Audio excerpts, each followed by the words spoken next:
नमस्कार दोस्तों, मैं doctor Piyush Ranjan, sir Gangaram hospital, नई दिल्ली में गैस्ट्रोएंटरोलॉजिस्ट हूँ। पेट की बीमारियों के बारे में अगर हम सोचें तो लिवर की बीमारी में थ्रोम्बोसाइटोपिनिया बहुत ही कॉमन चीज होती है। लिवर की बीमारी में आप सोचेंगे कि प्लेटलेट कैसे कम हो सकता है, तो उसमें लिवर की बीमारी से प्लेटलेट कम होने के दो कारण होते हैं। पहला, थ्रोम्बोपोइटिन एक फैक्टर होता है जो लिवर में सिंथेसाइज होता है और ये प्लेटलेट को बढ़ाने में मदद करता है। दूसरा कारण होता है कि लिवर की बीमारी में स्प्लीन यानी कि तिल्ली बढ़ जाती है और इससे सारे WBCs, हीमोग्लोबिन और प्लेटलेट तीनों चीजें कम होती हैं और इसको हम कहते हैं पैनसाइटोपिनिया। तो प्रारंभिक स्थिति में जबकि आपको लिवर की कोई संदेह ना हो कि बीमारी है, कई बार थ्रोम्बोसाइटोपिनिया एक स्टार्टिंग पॉइंट होता है जहां से हम लिवर की बीमारी को डायग्नोज करते हैं। प्रायः क्योंकि ये बीमारी खून की बीमारियों से संबंधित होती है, पैनसाइटोपिनिया, ब्लड कैंसर्स, हाइपरस्प्लेनिज्म के दूसरे कारण इनसे संबंधित होती है, तो प्रायः ये लोग पहले हिमेटोलॉजिस्ट के पास जाते हैं और उसके बाद जब हिमेटोलॉजिकल कोई रीजन नहीं निकलता है तो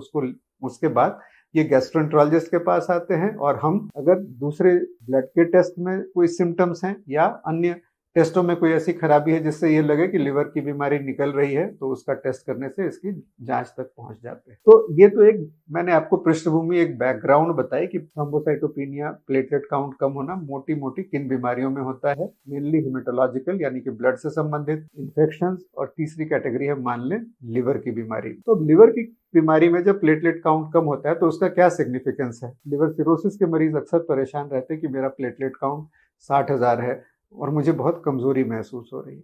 देखिए, प्लेटलेट काउंट कम होने से कोई कमजोरी नहीं होती है, इससे सिर्फ ब्लीडिंग का खतरा होता है और हम अलार्म तब होते हैं जब ये प्लेटलेट काउंट 30,000 से नीचे घटने लग जाए। प्लेटलेट काउंट से सिर्फ और सिर्फ ब्लीडिंग का रिस्क होता है और यदि बार बार ब्लीडिंग हो रही हो जो कि किसी अन्य कारण से नहीं हो रही हो, क्योंकि लिवर सिरोसिस में ब्लड थिन होता है, जो प्रोथ्रोम्बिन टाइम एक टेस्ट होता है, इसको कोएगुलोपैथी कहते हैं। तो अगर कोएगुलोपैथी ज्यादा ना हो और फिर भी प्लेटलेट काउंट कम होने की वजह से ब्लीडिंग हो रही हो, तो ही इसको बढ़ाने के लिए कुछ दवाइयां या प्रोसीजर, क्योंकि देखिए सामान्य रूप से प्लेटलेट को बढ़ाना और परमानेंटली बढ़ाना बहुत आसान नहीं है। तो आप पूछेंगे कि इसको बढ़ाने के तरीके क्या होते हैं। बहुत से लोग कुछ वो पपीते की पत्तियां खाते हैं, जो कि डेंगू के कारण इनका प्रचलन काफी बढ़ गया है। मुझे नहीं मालूम कि उसमें क्या साइंटिफिक कंटेंट होता है और इसकी क्या साइंटिफिक वैलिडिटी है, लेकिन लिवर सिरोसिस में प्लेटलेट काउंट बढ़ाने के सर्टेन इंडिकेशंस होते हैं। इंडिकेशन तब होते हैं जबकि बार बार ब्लीडिंग हो रही हो, कोई सर्जरी, कोई छोटा ऑपरेशन होना हो जिसके पहले कि अगर हम उसके कारण ब्लीडिंग का खतरा ना बढ़े, उसके लिए बढ़ाते हैं। दवाइयां होती हैं,